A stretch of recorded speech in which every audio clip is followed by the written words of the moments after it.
and start browning the bacon. You might get it to just shy of being crispy. But we want to get some of that bacon grease out of here so we can start using it to brown our BBQ meat. Now that we have our bacon where we want it, nice and lightly browned and rendered the grease, we're going to go ahead and add the hamburger meat, or not the hamburger meat, I keep saying hamburger meat. We're going to go ahead and add the cube meat.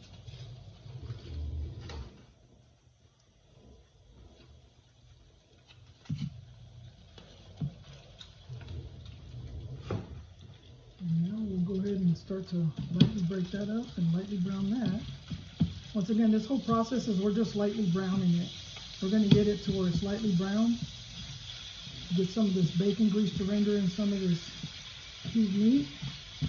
And the rest of the cooking process is going to happen when it's in the smoker, where the meat will render itself down, the fats will break down, and it'll go ahead and start getting real tender.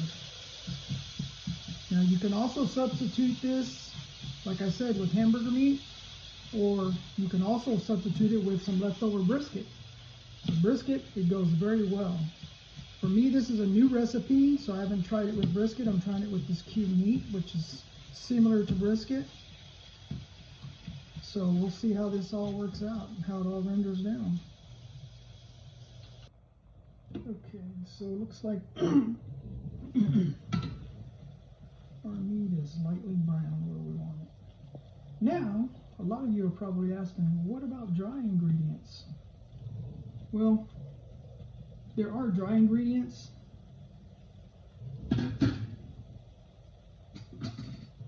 As far as the dry ingredients, most of it comes from my Texas sweet heat rub. But I do like to just add a little bit to the meat.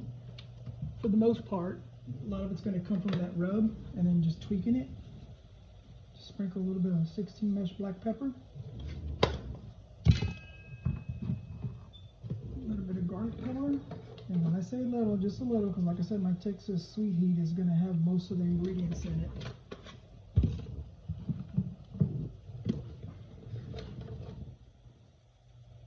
A little bit of onion powder. And then the rest will come from the Texas sweet heat, so we'll go from there. Okay, now that our meat is lightly browned, we're going to go ahead and incorporate the onions and red bell peppers.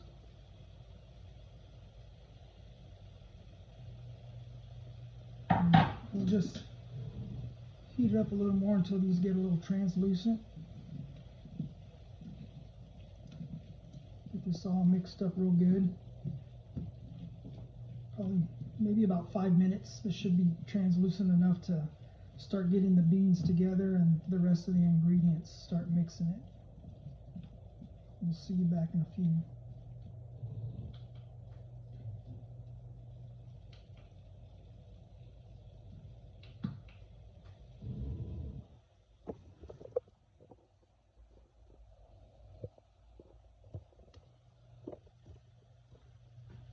Now that the meat's lightly brown, we're going to go ahead and incorporate the onions and the bell peppers. Get those to render down, get them a little bit translucent. Probably take about 5 minutes or so. And then we'll start getting the bean mixture together and get ready for the smoker. Okay, now the meat is brown and our vegetables, the onion and bell pepper, are translucent and broke down. We're going to remove that from the fire and get started with putting the beans and the rest of the mixture together. Okay, now for the bean mixture. Today we're going to be using cast iron. I think that works better when it comes to anything barbecue. Like I say, we've got our Bush's pinto beans, 4 pounds. Got a 3-pound can and a 1-pound can. We've got dry chipotle. We've got a German mustard. The reason I like using the German mustard for all my recipes when it comes to barbecues, because it's got a lot of granulated garlic in there. Gives it a real unique flavor. It's stone ground. takes everything to the next level. And then of course my sweet Texas heat rub that I made. Okay, so I didn't want to bore you with opening up the two cans, but we've got the two cans open, so we're going to go ahead and pour those ingredients in, and then we'll start pouring our dry ingredients and our other things we have to go with it.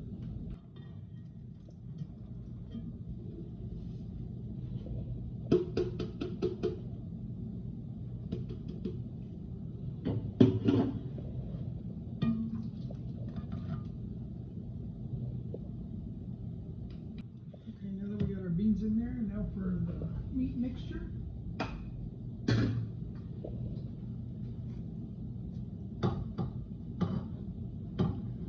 Look at all that goodness.